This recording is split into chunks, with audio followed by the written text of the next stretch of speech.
Good evening and welcome to this week's edition of 2020 Vision, in which we try to put some 2020 vision on the current world of politics. But this week it will all be different because we are going back in time.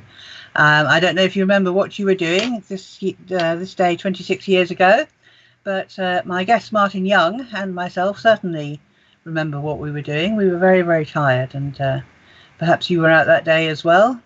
That was the day that the British National Party was resoundingly defeated by the Labour Party on the Isle of Dogs. So we're going to reminisce, Martin and myself. We'd love you to join us and tell us your story from that day.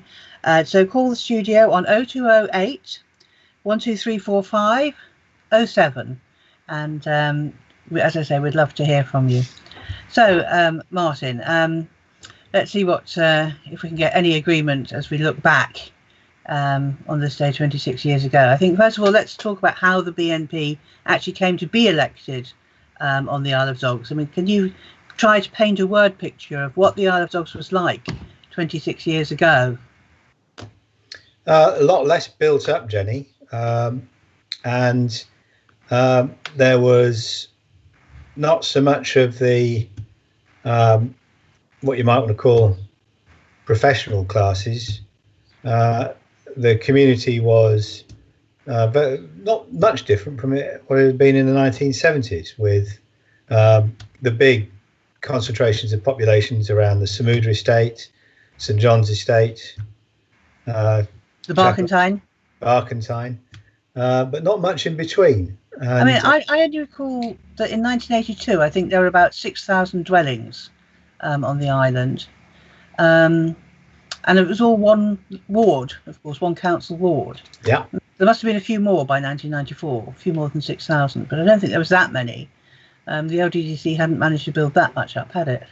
No, and it was still one ward, and the LDDC had done the big development at Timber Wharves, which they were marketing as luxury homes, executive homes. And I remember the adverts because it said, "What are you doing this weekend?" Oh, and the other guy would say, "We've got a call straight away." So let's see who's with us. Hello, caller. Who's calling? Hello, caller. You're live on air. Would you like to talk to Martin and myself? No, our caller's gone shy. Caller, you can ring back. As I said, we'd love to hear from you. So, Martin, you were talking about the advert. Yeah. I mean, the advert was, come down to Timber Wharves, bring your windsurf.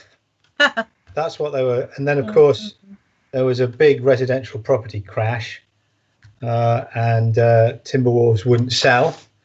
And that combined or coincided with the LDEC and the Highways Agency wanting to build the Limehouse Link. Can you imagine that, viewers? No Limehouse Link.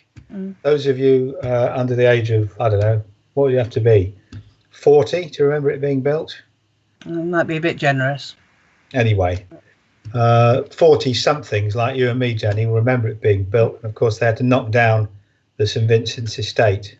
Many listeners may have parents who lived on the St Vincent's estate.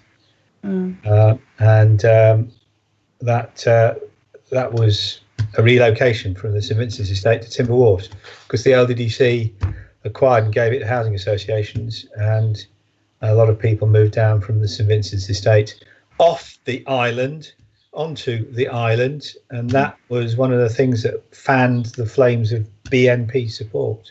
Well, the other part of it, of course, was in 1994, we were just coming out of 8 years of Liberal Democrat rule in Tower Hamlets, weren't we?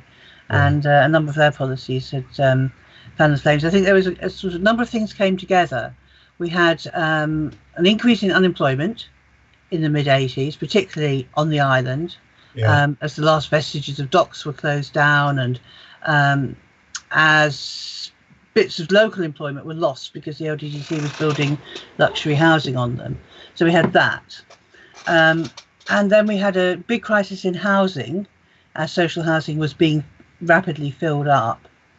And the Liberal Democrats changed the housing policy so that only homeless families could only get one offer, didn't they? I think it was about 1985.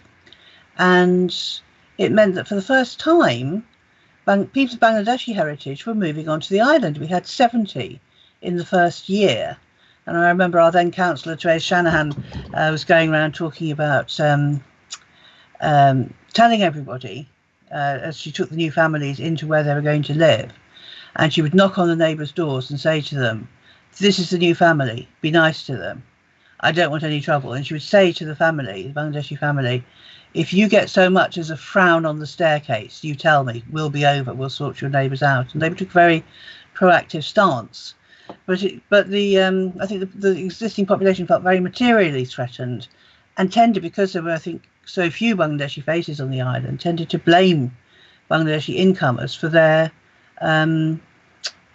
drop in the circumstances of their lives, a drop in their living conditions, a process which was mirrored in Barking several years later when the BNP again came in. But I mean, the seeds were sown. I can remember as a teenager. Yes, I was a teenager living in Poplar in Abbott Road, and in the block I lived in, 105 dwellings, there was only about 45 tenants, and the rest were either squatted or empty.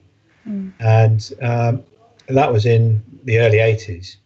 And in that part of E14, because of a deliberate policy by the council under an old Labour administration, but they were just starting to change. But I remember going to a Federation of Tenants meeting, and must have been around about 81, 82. And I was absolutely shocked when a fairly young bloke came from the back and he pointed at a map of the borough and he said, "This is where it stops." And he pointed to a line down the middle, dividing Bethnal Green from Poplar and the Isle of Dogs. And they were very, very adamant that there would be no British Bangladeshi people living in E14. When I lived in Braithwaite House, they had the first Bangladeshi families moving into Aberfeldy Street, to the maisonettes above the shops. And we did exactly what Therese Shanahan did, which was to go around and introduce people. And that was relatively successful. And of course, the balkanisation of the borough into different neighbourhoods meant that there wasn't really enough support for the Labour councillors to try and head off at the pass the rise in support for the BNP, which was fueled by this horrible racist resentment. Yes, I think people today might find it hard to believe how bad it was back then. I mean, I remember that around that time when Bangladeshi people first, you could get on the bus at Poplar, it could go around the whole island, and you could guarantee not to see a non-white face until you got to Care Street, and then a couple of Afro-Caribbean people might get on. But you would not see it at all. Huh? I mean, you could go a good way on the bus without seeing anybody. Of course, I mean, it was. I don't know. I still do actually. I think the people's legitimate concerns were they needed to be addressed with care and sensitivity, because not every BNP voter came from a kind of racist background. Some of them were quite shocked when Beacon was elected in 1993 because they hadn't really got it, and they just wanted what they would describe as fairness in housing allocations. I think you're being a little bit more generous than I would be. I think that was only one factor. I think there was a kind of malaise going on in a population that saw no hope. And what annoys me today is that we see that scenario replicated and it has the same result, and people raise issues about their position in society, their share of society's wealth, their material conditions, and the politicians don't listen and don't answer, and then we have the same result. So we've seen it on the island, we've seen it in Barking, we've seen it, I think that's how Trump got elected. Macron is in France is the same sort of thing. And I think a lot of Labour's last general election defeat was down to, the Northern Heartlands aren't happy. Well, why aren't they happy? And it's not because Labour hasn't been delivering for them, because it's been the Tories in power for 10 years nationally. but Labour suffered because of it, and it's not exactly. It is a racist sentiment. I mean, you can't get away from that. It's scapegoating people who are not white. Yeah.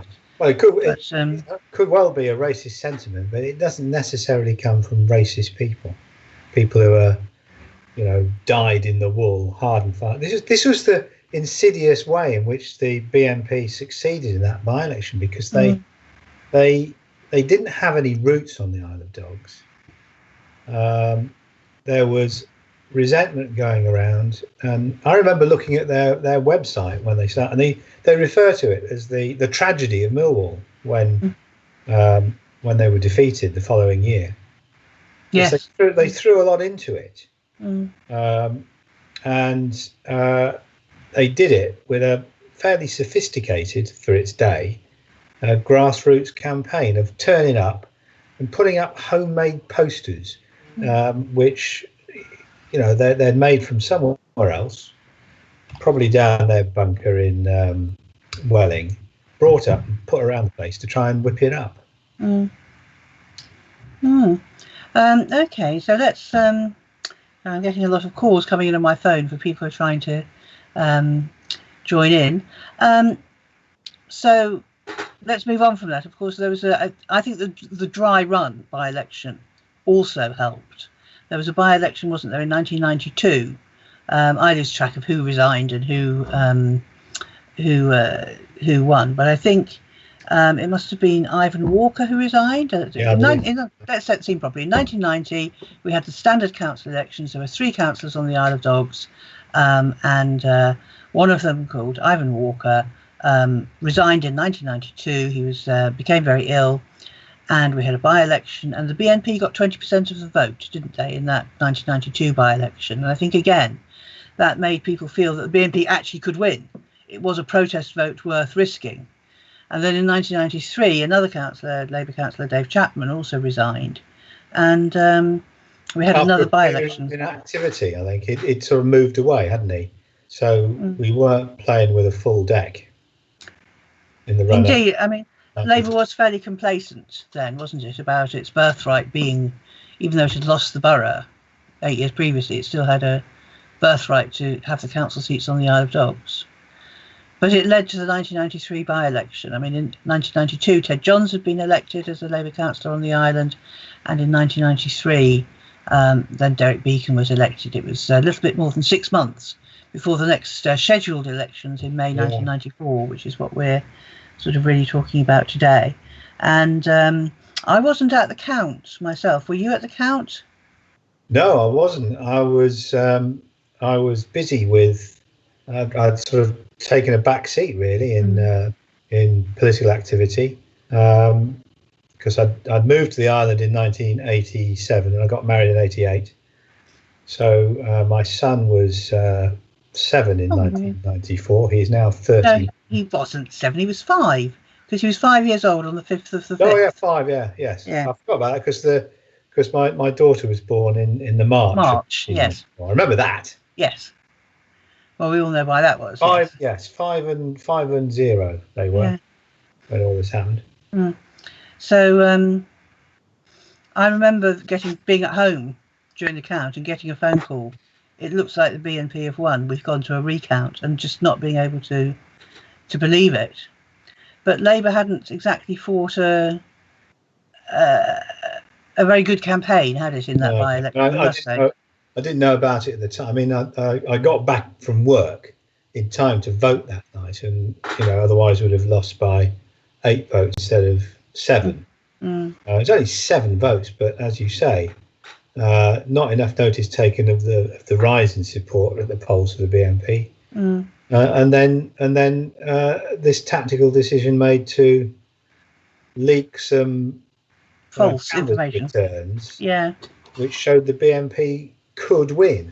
Instead of frightening people to vote for the likely, vote for Labour as the, likely winners, they said, "Oh, we can do this now," and they really turned it on then. Well, Labour didn't tackle the racism in that election campaign. It didn't tackle the material deprivation, and as you say, it issued this press release to the papers saying, "Oh, it looks like it's Labour and the BNP are neck and neck," hoping to get encourage Labour voters to come out and vote on the day to stop the BNP, but the Labour voters had drifted so far away. What it did was encourage Labour voters to switch to the BNP, because there was a point in having a protest vote. That was really what it encouraged. Yeah. And do you remember the? And I remember then we got a second phone call from the count just very quickly, from a Labour member saying they've won, and thinking that can't be true, but it was. And do you remember the next day, the morning after Derek Beacon was elected? There was an immediate sort of rise in nastiness on the streets directed to people who are perceived as immigrants. Even it was bad. It shook the community to the foundations. It was people at church. I'm a member of the parish church. The people at church were aghast. Yes, nobody could believe it. It was. I remember I just got up in the morning and went off to work, and I remember coming back and going up to sort of at the end of the Friday, going up in the lift to my flat. And as you know, Martin, my flat is just around the corner from the lift. So I came out of the lift, turned right to go into my flat, put the key up to open the front door, and I thought, oh, something's not right. And from my walkway that looks out onto like a courtyard of 170 flats, and what I had picked up and what I turned back and saw was that nobody was out. It was a pleasant enough day weather-wise, and usually there would be people sat on the doorsteps. There would be some children playing around. There would be a toing and froing at that time, and you couldn't see a soul. Nobody was out. It was just completely battened down, and such a change in atmosphere occurred. And then I remember there were incidents. One well-known local rang Jack Dash House the next day. That was we should explain that Tower Hamlets was divided into 7 areas called neighbourhoods, and virtually all the services in each area were delivered directly from a sort of mini town hall. It was supposed to be localisation, but in fact, as Martin referred to it before, was balkanisation. It was just very divisive. So our services were all delivered from Jack Dash House, and somebody rang there and said that he was entitled to a home help, and he had a home help, but she was a black home help, and could he now please have a white one, because he didn't have to have a black home help any longer now that the BNP had been elected. And that was just one incident that's stuck in my mind. That, and the other incident, of course, was that all the staff at Jack Dash House held a meeting to consider the election result, and walked out in protest as a member of the BNP being elected, because they knew the consequences would be. And I think they were asking for something about no council meetings, him not to be included in council meetings or something. And anyway, indeed, I don't think he was. And I think there was either no council meetings for that neighbourhood committee for the duration, or at least token ones only, I think. Well, I think what former Councillor Shawcroft did was she arranged to have neighbourhood committee meetings at something like 6:30 in the morning, and everyone whose name began with B had to carry 2 buckets of water at all times, or something like that. So, but I mean, it was interesting because you saw the professionalism of the council officers at their best. They weren't going to let the service they delivered to the community in general suffer, and the democracy was maintained. Even though a senior council officer told me a story about how he was going up in the lift with former Councillor Beacon, who said, in response to a lot of noise outside from demonstrators for this meeting, said, "I don't know what the fuss is about. All I want to do is represent my people." And the council officer said, without thinking, "Don't worry, councillor, it won't be for long." Yeah, it's proved to be the case. Terribly worried without saying that. It just out. I mean, again, to sort of put across, I said, if anyone's listening, do ring in and join us. I know that we're on a bit early at the moment because of Ramadan, and I know a lot of the people watch this not as a live stream but as an on-demand program. Again, in that sort of immediate aftermath, just the whole atmosphere was just completely different, wasn't it? It wasn't the whole these little incidents. It was just completely different across the whole island. And people were really scared. I mean, I remember there was a flashpoint at John MacDonald House on St John's Estate where I don't think it was Beacon, it was one of his sidekicks lived, and there would be shouting and name calling minor, but it was a difficult place to walk past. Yeah, I mean, in the campaign to the subsequent local election campaign, I can't remember why, but I had some dealings with that guy in John MacDonald House. And prior to that, my son had contracted meningitis somehow, and had gone into intensive care. And I remember this BM's Peace Corps coming up to me in the street and being quite solicitous. In fact, very solicitous. He said, "I'm sorry to hear about your boy. Is he going to be all right?" And of course, at that stage, we didn't know. And it does set you thinking. These people who, even he was an activist, but he wasn't an activist who'd always been that way. He'd been persuaded. Beacon used to buy people breakfast at the little camp at the end of East Ferry Road. Yeah, he was by his lights, an old school local politician who thought a good way to getting support was to buy people breakfast. And of course, these were obviously all white people, but these were human beings that we had to deal with, and I think we succeeded in large part in that. Well, we did. I'm going to just say again at this point, do call in if you want to share your experiences of what it was like living with a British National Party councillor who was elected in September 1993 and was the first BNP councillor elected in the UK. So the Isle of Dogs was really in the headlines, really under scrutiny, and things were really kicking off. Doing a show, and I must say we did. Martin and myself and some other people went through lists of who else was active at the time, and we very much tried to get a second guest to come on, somebody of a Bangladeshi heritage who'd been involved in the campaign, but we couldn't find anyone who was suitable and still alive and in touch with us. So we didn't invite any additional guests. So if anybody is ringing who, I know a couple of Bangladeshi activists I spoke to about possibly coming on the programme who couldn't because they were only teenagers at the time. No, I don't remember it, Jen. I was only 14, all that sort of stuff. But even if you remember a bit of it, do ring in and share your stories with us, because you make the point, and there were two guys who were active in the. There was a forum, and they were co-chairs of it. One, can I name them? Is that all right? Yes, do, yes. One was a guy called Jalil Karim, who was vice chair of the party branch, Labour Party branch, and the other guy was a guy called Taz Chowdhury, and they were great guys. Don't think they got on too well between the two of them, because I think they both had ambitions.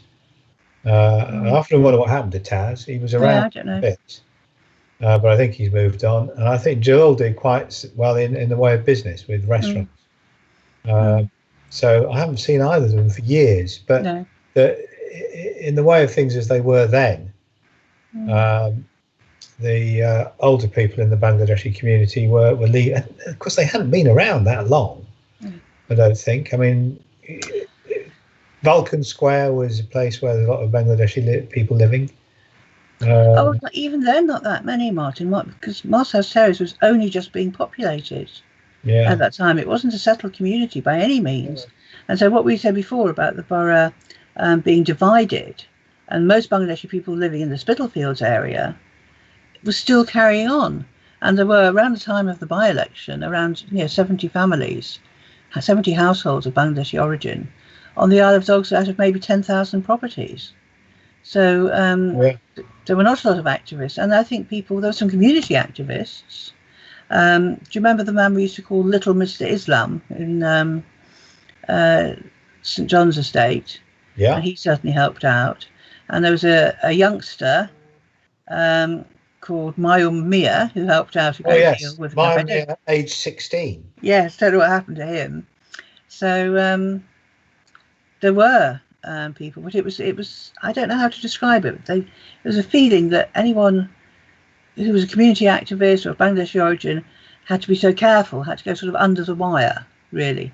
And of course, the other person who helped out enormously with life in general and with the campaign was Manora Mia, on the island, who, come the great day, brought a number of voters in. So perhaps we'll sort of...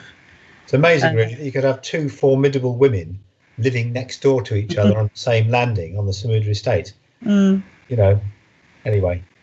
Yes, I remember the first time Manora knocked on my door and said, "Jenny, you know how neighbours are supposed to be able to borrow things from each other?" I said, "Yes, Manora, what would you like?"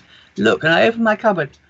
Of course, I had sugar, coffee, whatever. Also, I had a huge range of Indian spices. And she said, I said, what would you like, Manora? Which of these ingredients? And she said, "Have you got any ketchup? I'm having chips." And that was a real knock, a very good reminder. Well, I mean, there was a bit of work being done because the council funded the organisation which is still there in the annex to the Cubitt Town Library. The Islands Cultural Association, which has continued to this day. Well, there was before the elections, as I remember it, before the elections, there was one Isle of Dogs Bangladeshi community organisation, one grouping for all the Bangladeshi residents. And I remember after '94, that split into 9 different estate-based groups who then federated rather than being just one organisation. And on the St John's estate, there was 2 organisations: the original one, and then the other one that grew up. And now, of course, there's still a lot, and doing very good work in the current corona crisis, I must say. But anyway, we digress. I hope we're painting a decent picture, but let's go forward now to the election campaign. It was a big wake-up call for Labour. Can you remember how they responded, how the actual Labour Party responded to the BNP victory, Martin? Well, yeah, I remember all the branch members got a letter saying this is terrible. What do you think should be done about it? So I wrote a 2 or 3 page letter, which I haven't got, I'm pleased to say, because I'm sure it would be quite naive and embarrassing to read it. But at any rate, it sort of, I think, put me above the parapet a bit, because we then had to, we didn't know whether Ted Johns was going to carry on and be a candidate in 1994. We had Julia Mainwaring, who became leader of the council eventually, selected as a candidate, and a guy called Steve Molyneux was already in place. We were waiting to see what Ted did. The party was poised to take back control, and to coin a phrase, to take control of the borough. I think that was pretty much on the cards.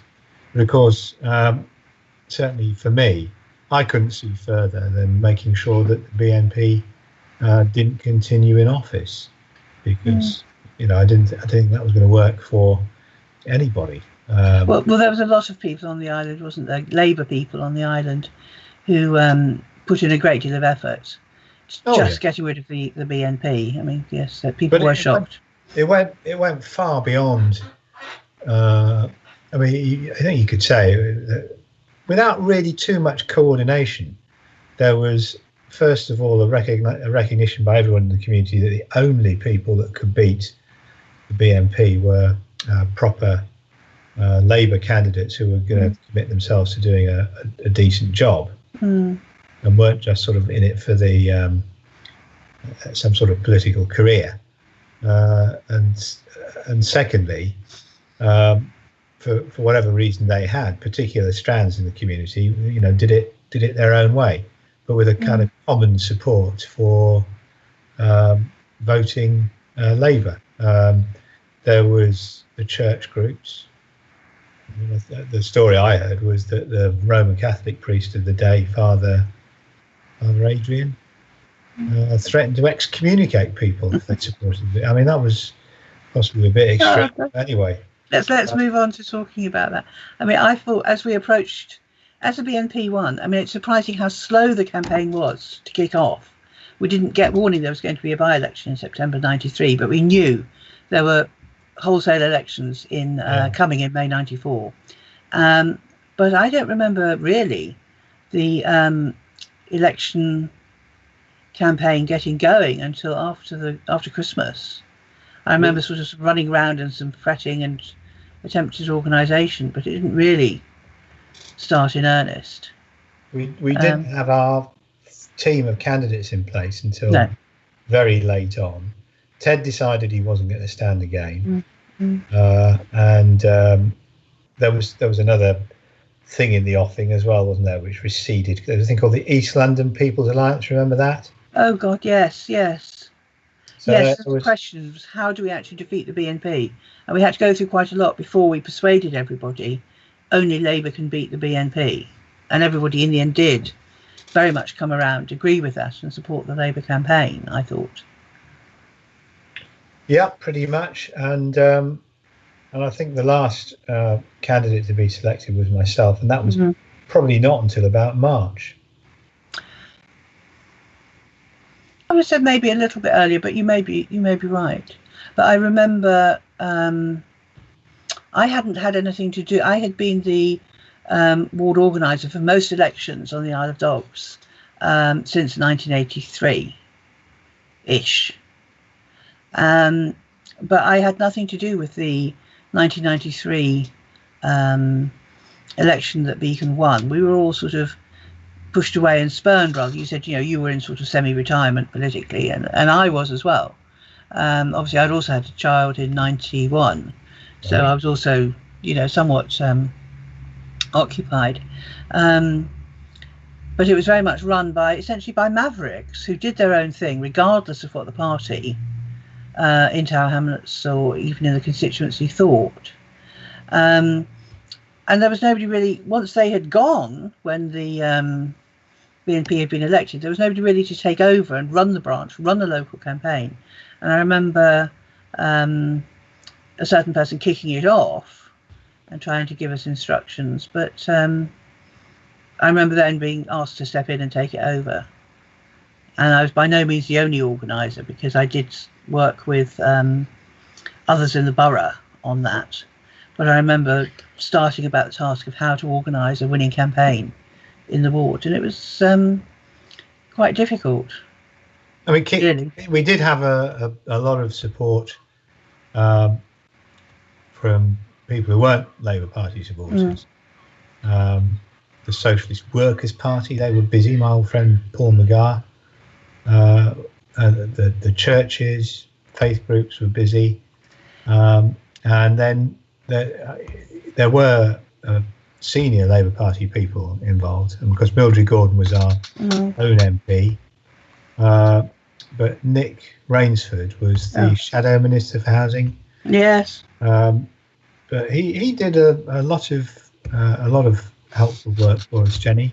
Well, he did some unhelpful work as well, Martin. And I actually went to Labour Party conference about 4 years ago, and he was speaking at a meeting.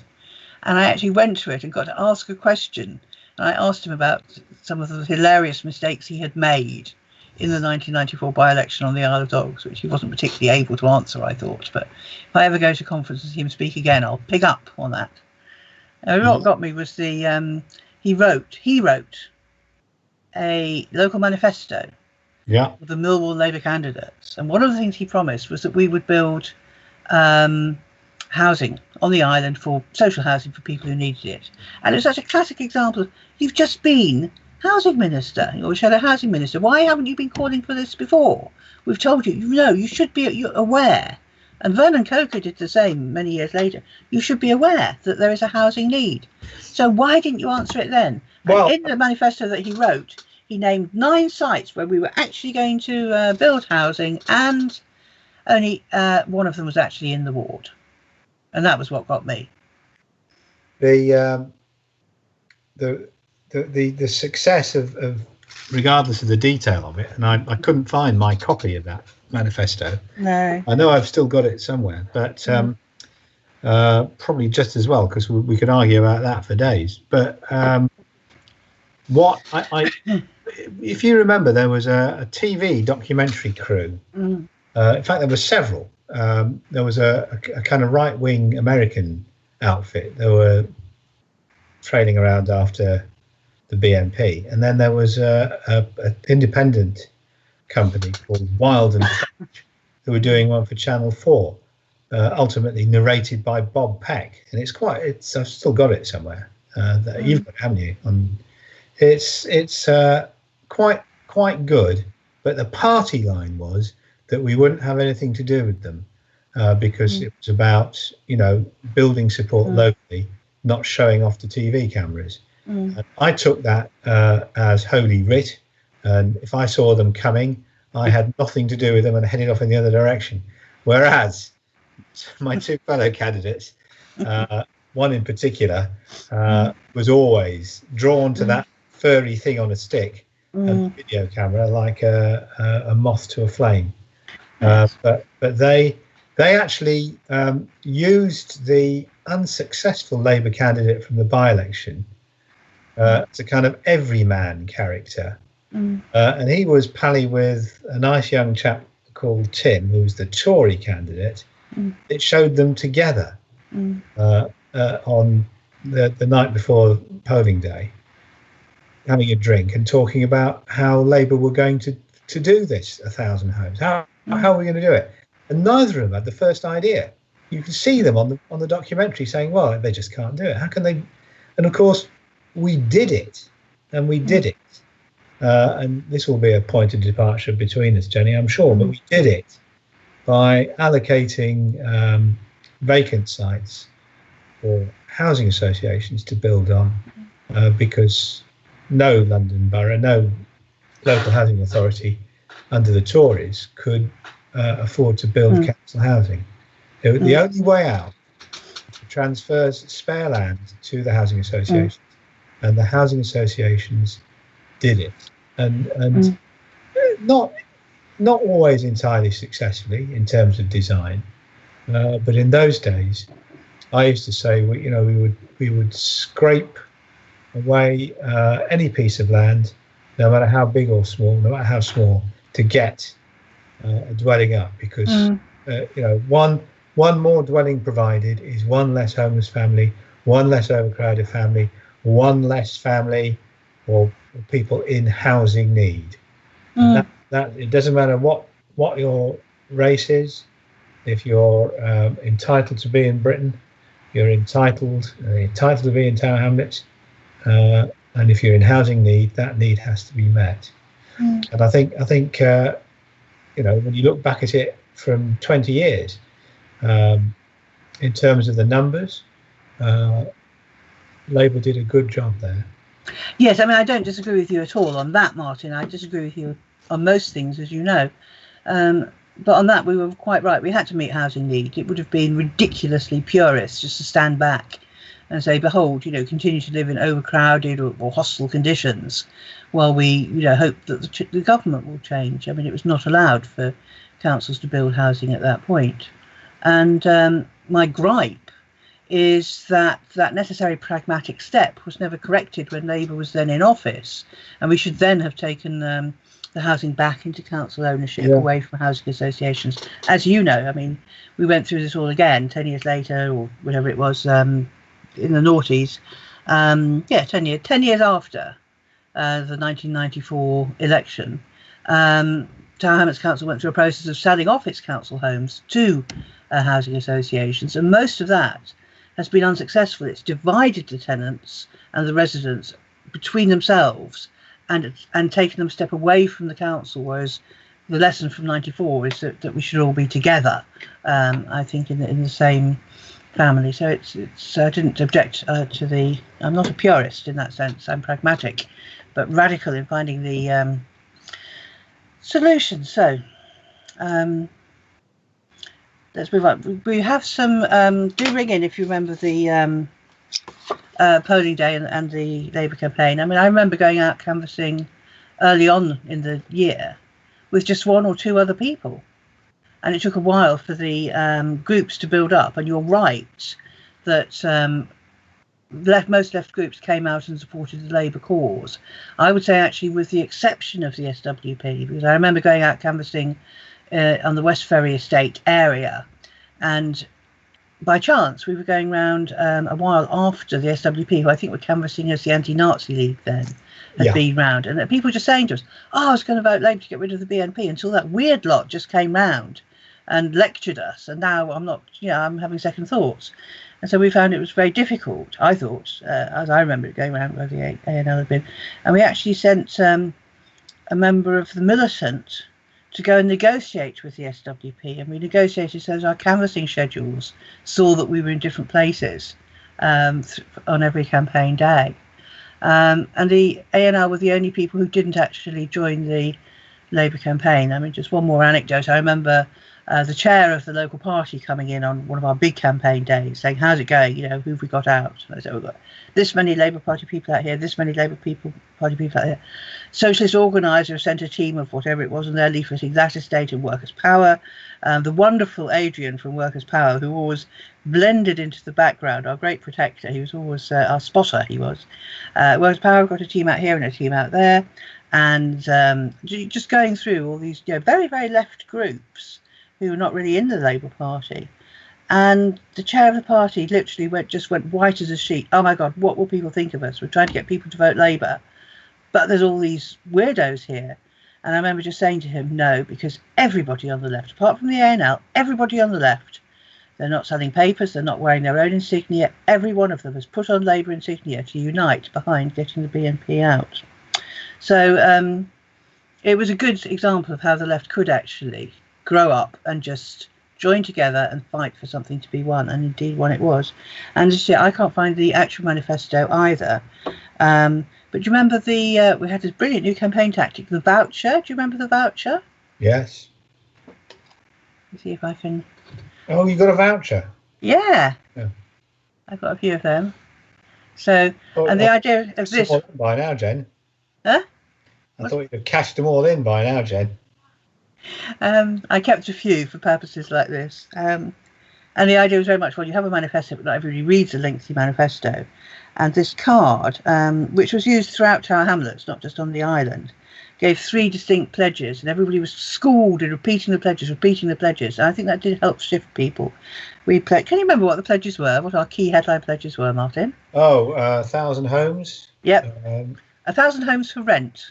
For actually. rent, yes. Yep.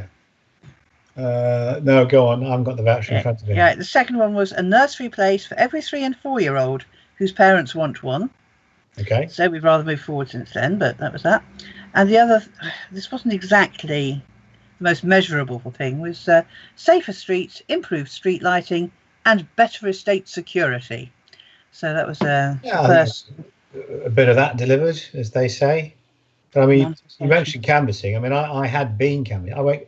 I went canvassing in a by-election in Ilford South in 1977. That was my first experience of canvassing, and got chased by some NF supporters. Fortunately, some local residents out there in Ilford came out canvassing for Tessa Jowell when she stood against the Tory in a by-election in 77. But I hadn't really had any formal training. And you will remember, of course, Jen, how you trained me. Did I? The art of canvassing. Oh, dear. And that's when I realised it wasn't going to be as easy as I thought. Because my approach to canvassing, actually, despite your guidance, remained talk to people, listen to people, and really don't leave until they've either told you that they are going to vote Labour, or that whatever you say, they won't be persuaded not to vote BNP. And I think, although it took a long time, it was the kind of listening and explaining sort of canvassing that we needed to do to make people understand that Labour was not going to abandon them, in favour of another community. That we were, I think, as we said, we are one borough. We're for all the people of the Isle of Dogs. That was the strapline. I think my one contribution to the campaign rhetoric, if you like, was we were for all the people of the Isle of Dogs, and you know, I was prepared to stand there. I think everybody else was too, to explain how. The trouble was, I took rather longer about it. Oh, you did.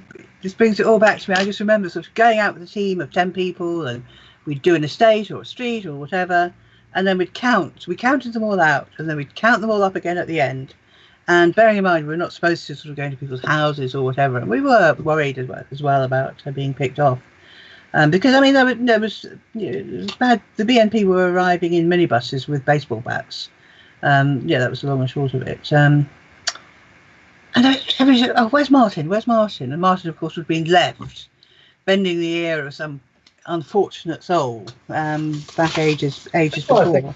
I remember sometimes I did it in the pub actually as well, because you'd go into the pub after canvassing, and this carried on after we were elected. But you'd go into the pub after a council meeting or something like that, and you'd hear people down the end, you know, raising their voices and talking to each other, but so you could hear, and talking about how their daughter had been denied a flat because it had gone to someone of a different ethnic background, you know.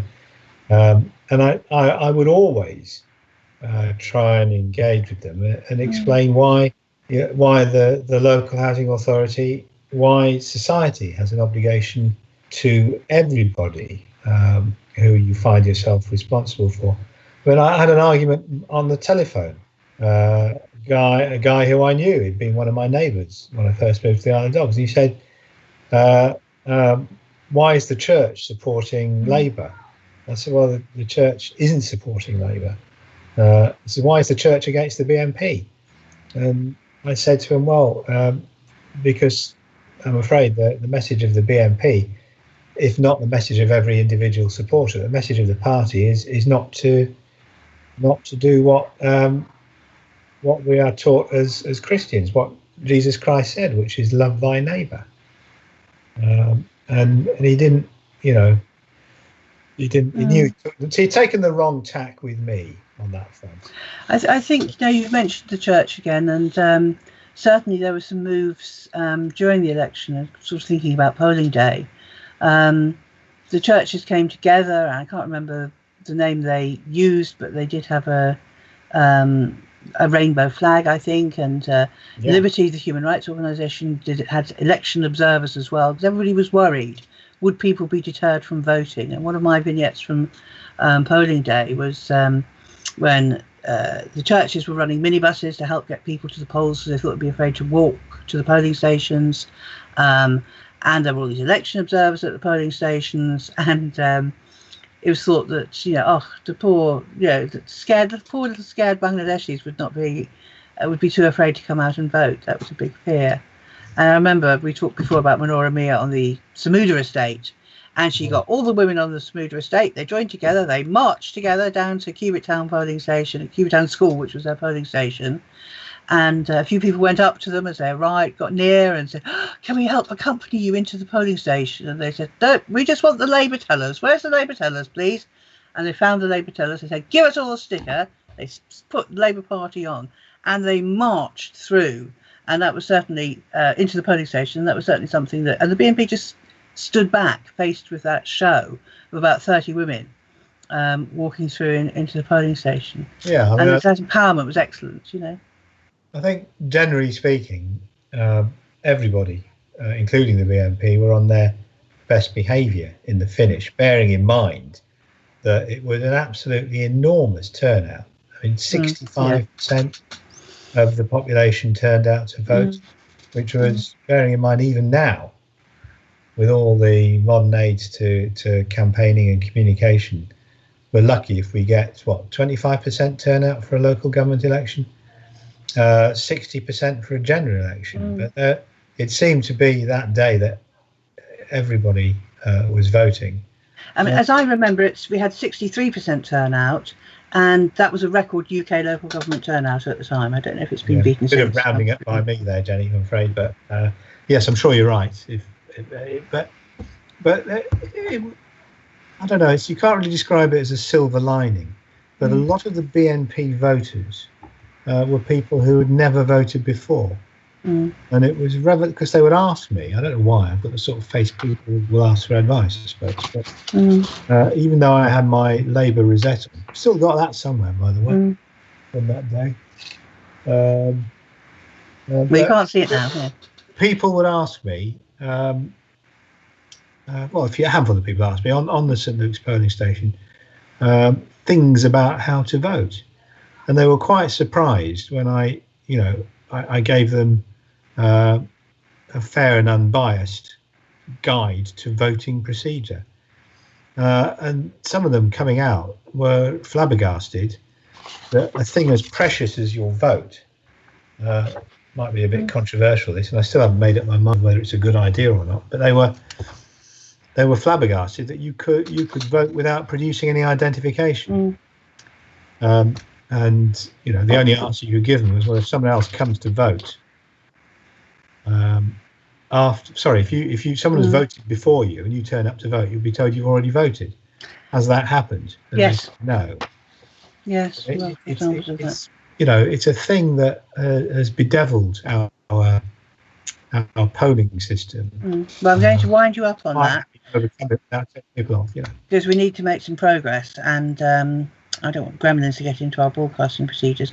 Just to give people a quick, I have found some other leaflets. I don't know if you remember these, Martin. BNP promises, BNP lies. That was the bouncer. And who wrote that? Was it that guy Rob Streeter, or whatever he's called? No. It was a communal effort. That's as far as I'm prepared to go. And that was where we put across a very simple message. The BNP will promise things, but in fact they can't deliver anything. I liked lie 3. The BNP say they support the British way of life. So why does Derek Beacon salute just like Adolf Hitler? Yeah, well, and we had this one. Never saw him salute myself. There was a photograph. Somebody found a photograph of him at a rally. So we had that. Here it is. Oh, that's right. Yeah. I remember. Here it is. Yeah, yes, that's right. That was the second one. It was the two faces of the BNP. Since last year's by-election, the BNP have taken off their bother boots, put on smart suits, and made lots of promises, but they can't hide the ugly truth. They don't make Labour leaflets like that anymore. It was all on Derek Beacon, and people still remember the name to this day. I can't remember if I ever spoke to the guy at all. I don't think I did, but he was no politician, put it that way. I mean, the backers that used him as a tool in their hands, they were pretty clever men, and they were men in the main. Yeah. And I asked one. In fact, what I did, somebody came into my surgery after I was elected, and they had a reply to a members' inquiry that former Councillor Beacon had made on their behalf, and they showed it to me. And it wasn't a reply like I would do on a council letterhead. It was on BNP letterhead, and it was quite full and detailed, and it was technical. It wasn't about, I think it was a highways problem or something like that. So they were very clever, and they did, acting as a team, put a lot of members' inquiries in for Derek Beacon. For the people who would come and see him, of course.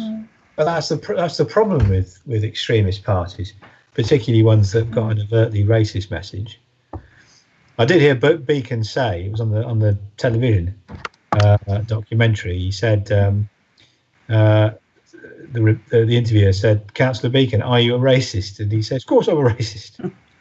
I was a proper racist, not a sneaky racist like the Liberals go around telling me." Yeah. Okay. Well, we've been indulging ourselves, Martin, and we're going to wrap this up before the viewers fall asleep. But I think one thing I just want to bring across to people was that, and I can't remember the exact numbers and I can't find them, but when Derek Beacon won the by-election in '93, it was he got, as I remember it, 1,480 votes, and Labour got 1,473 votes. And when Derek Beacon lost in the main elections, you three won because you got between 3,350 and 3,450 votes. The three Labour candidates got slightly different votes. And there were three BNP candidates. Derek Beacon stood again, and there were two other candidates. I can't even remember their names. But Derek Beacon got 2,000 votes. So just that short period of time of being in office, being a councillor, had increased his personal vote by nearly 50%. Oh yeah. I mean, you can't take it away from the guy. With the people he was on terms with, the people who would see him, people who wanted to I can't. He worked. But he didn't work for the whole community. How could he? No. And the community was really empowered. Again, I said on the night that Beacon had won, I came home from work and oh yes, there you go. That was the East London Advertiser. Yep. Possibly the best headline in the East London Advertiser ever, I think. Yes. Certainly in my lifetime. Yes. Yes, because of course in the eventual, every seat was up for election. And it wasn't only that we beat the BNP on the island, but that had a roll-on effect throughout the borough. And I think a lot of people voted Labour just to help that general bandwagon of wanting to see the BNP out. And so even if they weren't living in the right ward, they still voted Labour as just part of that feeling. And we did have good organisation. And yes, Labour won 47 seats out of 50, didn't it? With the Liberals being reduced to a rump of 3. I think you'll see in the bottom corner there an advert for the Gaylord restaurant. Still there. I think it's probably the first Indian Bangladeshi restaurant on the Isle of Dogs in 1986. And doubtless you've clocked up your next free dinner. No. I've free dinners from Mr. Ghani. No. Yeah. And this is how we. There, viewers. That's how we echoed that in the local Labour post-election. Do you know what, Jenny? It's interesting because whoever they were, the people who are regarded as our minders were telling us no triumphalism, no triumphalism. So you know, it's not a Labour victory. It's a community victory.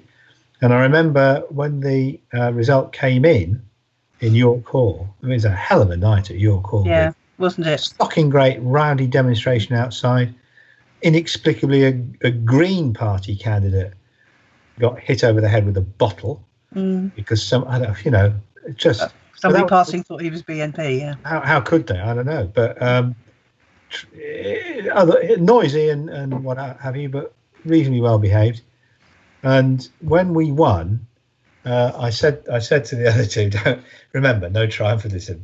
And of course, I sat there like this.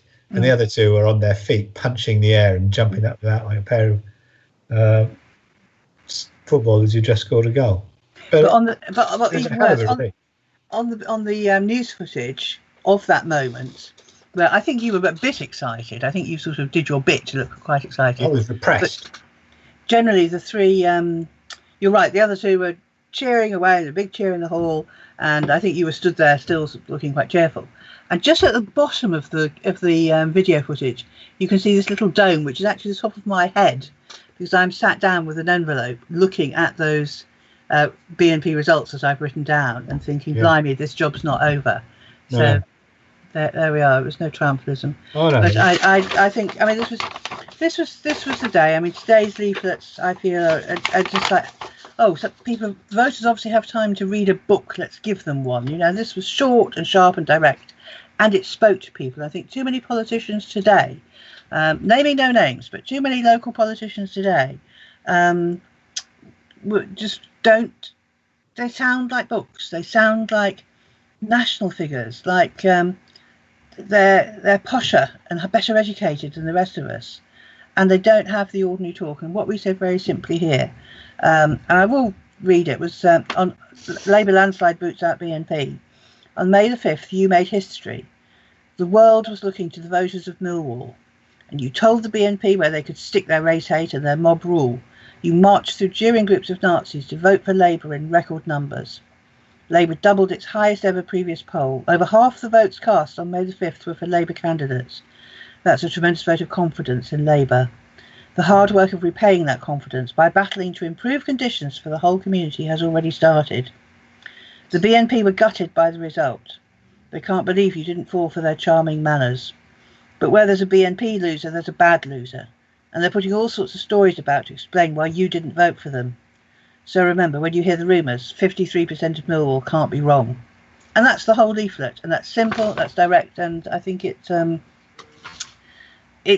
puts across a much better image than some of this sort of Westminster speak that some of the local politicians use. But we have to remember as well that you see it today. You can reduce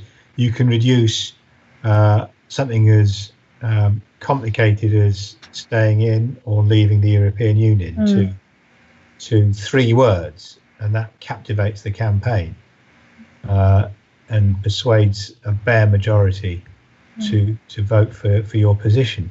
With things like community relations, allocation of scarce resources, where people will try and deploy a racist argument. It is quite time consuming, and you have to win the trust of people by listening to them, understanding their views, and being able, if not to explain it to their satisfaction, at least to tell them why you're of a different opinion and why extremist parties in power eventually lead to real terrible consequences. Well, I know you were a very firm advocate of the Remain cause in the referendum in 2016. I mean, certainly I felt, I presume you did too, that this was the sort of the mood that got Beacon elected. I said at the start of this programme, we lost the Labour heartlands because we hadn't learnt the lessons of the Isle of Dogs. And I think, again, the Brexit vote went the way it did in large part because nobody had tackled those material worries of ordinary people that can just move over into racism.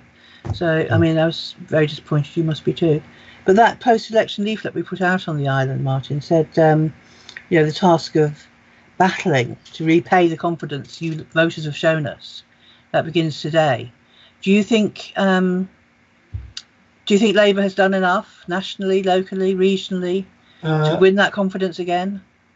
Locally, I think Labour has done a pretty good job in control of Tower Hamlets since 1994. I mean, to be honest with you, Jenny, I've been so focused on the local campaign on the Isle of Dogs that it was almost news to me that we were taking back control of the borough. I remember seeing John Biggs at the launch of our campaign, and he graciously spoke to me for a couple of moments. But it was clear that the victory borough-wide, we shouldn't lose sight of this, to take the Liberals out of control and drive them down to 7 members, to reaggregate the borough, to make it a place where we could speak with one voice to the pressures on development and regeneration, the regeneration policies that would otherwise have been divided among 7 neighbourhoods. I think we did a pretty good job. I think there was locally there was a good partnership between the borough and Canary Wharf developed. Canary Wharf is now an integral part, although it's different, so very different. Just come across the West India Dock and you're South Dock, and you're in almost you could be in another country, but it has worked for the borough, and I think to this day, I mean, I think John Biggs is doing a good job as executive mayor, and I think we have a good cohort by and large of Labour councillors who are carrying on the work that was started, funnily enough, under John Biggs when we took control in 1994. Well, generally speaking, are people's lives on the Isle of Dogs better for having a Labour council? I think they probably are. I think that let's not leave the schools out of this.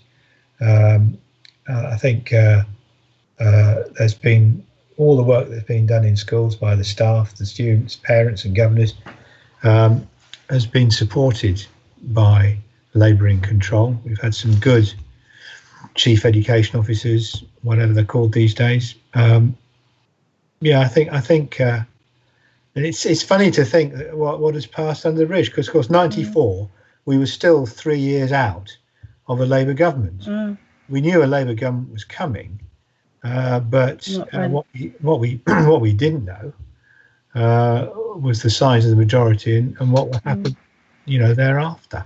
Well, two other quick mentions. One, I mean, we must say that just in the run-up to 94, in fact, from 1990, the Liberals had put out in 1990, when they regained the council, a false leaflet under a sort of false identity. And we must pay tribute to Belle Harris, whose indomitable spirit saw the Liberals taken to the election court and rebuked for that. And I think they were quite damaged by that, and that was played a part in their loss of the borough. But I don't know. We're in different times now. I think maybe we should do a spin-off of 2020 Vision. I can carry on doing 2020 Vision, and then we should have another one called Old Codgers Mulling Things Over, where we try to put the world to rights. Yeah, who's going to watch that? Sorry? Who's going to watch that? I know, there's so few old codgers left, isn't it? But there we are. I mean, I think what I find very sad is watching the next generation. I'm happy to leave things to the next generation now. I'm quite keen on the idea of retiring. But it's when you see the same mistakes happening again. And that I find very, very difficult. And I find it difficult to deal with, having seen what effort we put in those days. I mean, you must feel the same. You had your 8 years on the council in the end.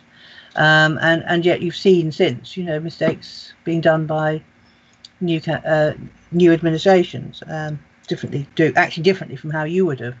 But the last time I went anywhere near a Labour campaign meeting, 25 to 26 years ago, it was a case of, Jenny, we need you. And last year it was a case of, will you go away? You're not invited. And I think, well, I can deal with that. I look at you and I see you trying to make the same mistakes again. But you don't look back at me. Huh? You didn't go away, did you, Jenny? You didn't go away. Yeah, pretty much did. Well, don't do that, because... Well, there's a lot of mistakes made in the past that we should try to avoid making again. Can the BNP come back onto the island into Tower Hamlets? I think it's an open question at the moment. I mean, until this pandemic, I would have given a more nuanced answer, but I think we know we're in the task of building a new normal, and none of us knows what that's going to be.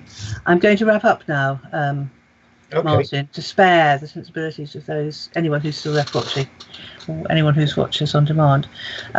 Is there anything else, any final back message you'd like to add?